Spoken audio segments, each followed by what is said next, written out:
Hello everyone, welcome back. In this video, we are going to continue our conversation about polynomial. Today, we are going to focus on how we generate the graph of polynomial. We are not going to give a very detailed graph, like every single point is going to be accurate. Instead, we are going to use one key information to generate the sketch of the graph. And this key information is related to zeros polynomial. Like I said, we are going to generate a sketch of polynomial, but it's not going to be like a very detailed graph. So to get us started, we are going to review a one key term as I mentioned, which is zeros of polynomial. As you can see, the graph is given on the right. We are going to use this graph to figure out zeros of the graph. If you do remember this concept, we mentioned this before in the previous video, we need to locate the x-intercepts for the graphs, right? So we just need to look at the x-intercept because every single point on the x-intercept, the y is 0, like the first point here, -3 is 0. The coordinates y is 0, so that's why we call zeros of function. So we know this is 1, -3, -2, 0, 2, and 3. So let's list them. So x is -3, -2, 0, 2, and 3. They are all the zeros here. And today we are going to do something similar. So we will use just zeros of the graph and figure out what is a sketch for the polynomial. So as you can see here, the graph of polynomial is like multiple waves up and down, right? But when we talk about zeros, the curve will go through the x-intercept and to the location at zeros. So that's some key information we're going to use today to generate some key, like a sketch of the graph. Let's check the first example here. The first example says we know the zero of quantic polynomial function, which is, as you can see, is quantic meaning 4. So we know the degree is 4. And then this says we have 4 zeros here. We are going to use 0 to generate a possible sketch. So let's see how do we do this. Since we know the 0, so the first thing I'm going to just label this number line a little bit. So we have space of these locations. As you can see, you just generate that best sketch, so the spaces might not, scale is not so identical. Let me try again to make it a little bit better. Okay, so since it's 2, -2, so 1, 2, 3, 4. This is the 2 point we're going to use on the right side.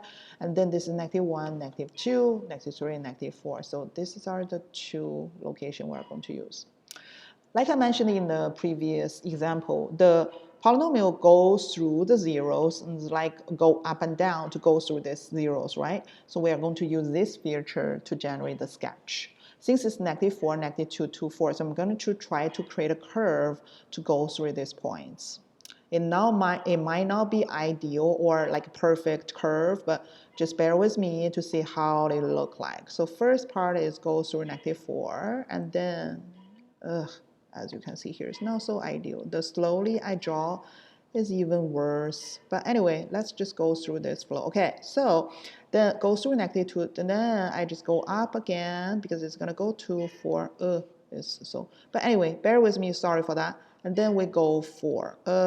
As you know, we need to go through 4 here, but sometimes my writing pad is not so cooperative. Anyway, so as you can see here, so we have a curve go through this 1, 2, 3, 4 here.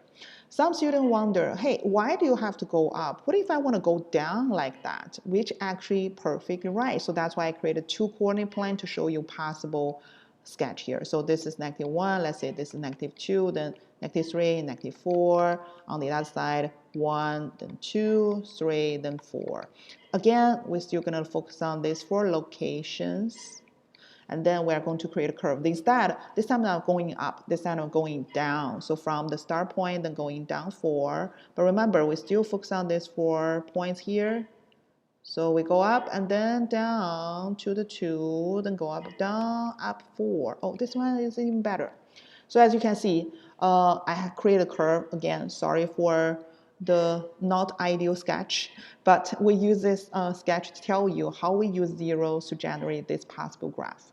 Now, we are going to check another example to see what if we have more conditions to consider. Is graph going to be identical, or is going to be, possible two answers? So this one says we are going to graph a degree of 3 and a negative leading coefficient with zeros, -3, -1, and 1. So first, let's label the location of the zeros. So we know it's -1, -2, -3. So these two locations, always label the points you're actually going to use to remind you this is going to be the one you want to focus, and this is 1. Okay, so some student might say, let me just draw this. Let's go this. Oh, go up and down, and then go up again. So as you can see, this curve did go up like 3 zeros here, right? But if you go back to check the key information here, there's the information set negative leading coefficient. So whenever you know that negative leading coefficient with degree, all degree, the graph is actually look like this way, meaning the ending and two ending part is exactly opposite as you see. So that's why this one is not correct. Instead, we are going to consider this trending here, the end behavior of these graphs, and then we are going to redraw this. Again, the first thing you always want to locate the zeros and then 1. But remember, since this leading coefficient is negative, so we are going to go the opposite way. So we are going on the left side, we go from up to down. So go here, go a little bit slowly, so we graph is not so like curly. Okay, and then go down, and then that's it. Let's go back, check again. Negative leading coefficient, go like this, and all zeros are crossing. So that's it. That's our final answer. Thank you so much for watching this video. I hope this video is helpful for you to understand how we generate the sketch for the polynomial by using zeros of polynomial, and sometimes we also need to double check what's the other condition we need to consider. Thank you so much, and hope everyone is doing great. See you soon, everyone.